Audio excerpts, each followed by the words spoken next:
Hey guys, so Joe Jaguar here.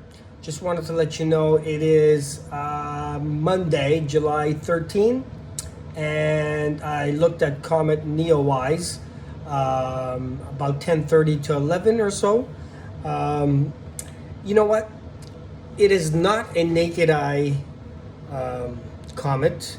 It is not like Comet Hockey Talkie, and it is not like Comet Hale Bopp. Those were huge and they were really bright. This you cannot see with the naked eye. Maybe it's just from my latitude and longitude type of thing in Canada, Toronto. I cannot see it with the naked eye at all. With binoculars, 7 by 35, yes, I could see it.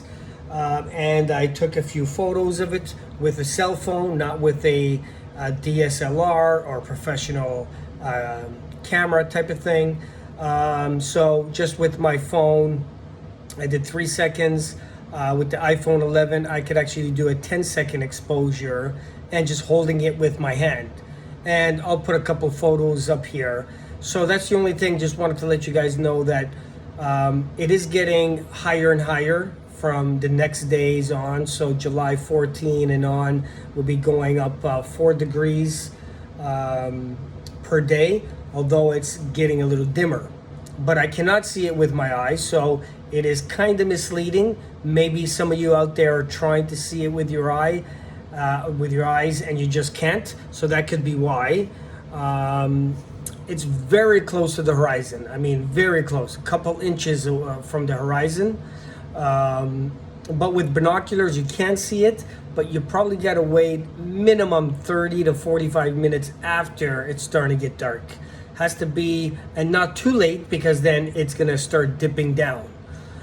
So I started at about maybe 10:15 and on.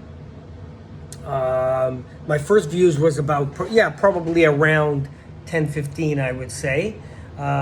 Maybe a few minutes before. So I didn't really keep track of the time. But anyway, I did have success. I'll put a few pictures there, again with a cell phone, nothing fancy. So no digital cameras, and not through the telescope, although I did look through the telescope and that actually looks more diffuse or dimmer. Also, that was confirmed from the two people that were with me, Angeles and her friend. So, which can happen because when you blow it up, the image becomes bigger, but it also diffuses it too. Or gets fuzzier as you same thing if you try to blow up Jupiter. You'll be bigger image, but it won't be as clear. So the best views, I think, was in the binoculars. So that's what I would recommend. If you have binoculars, use that or a finder scope. I could see it in the telescope. Actually, I'll show you what I used.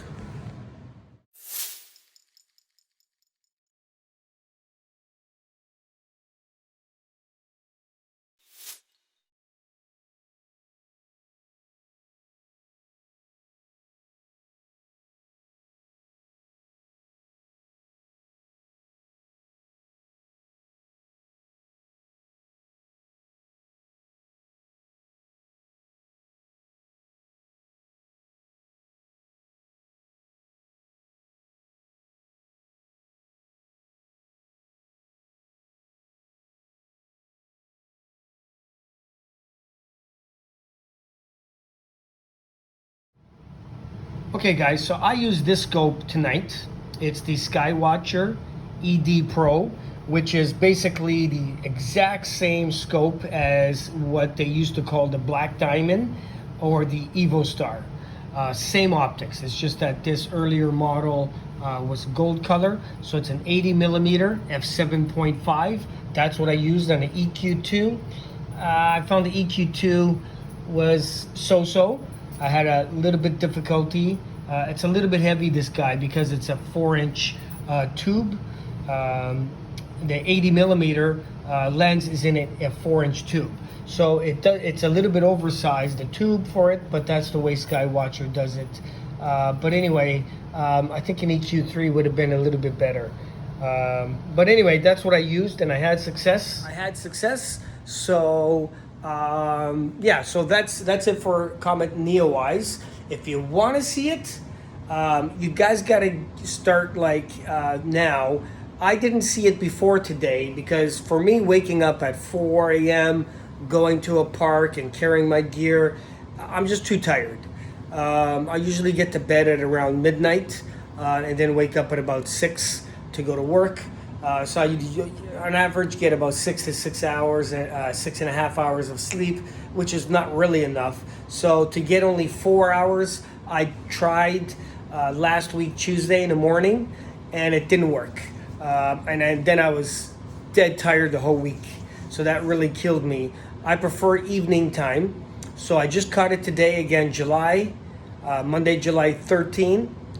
I think the first view was around 10:10, all the way to 10:45, roughly. Okay, guys, cheers. If you want to see this comet, you got to do it within the next 12 days, or it's just going to be gone now.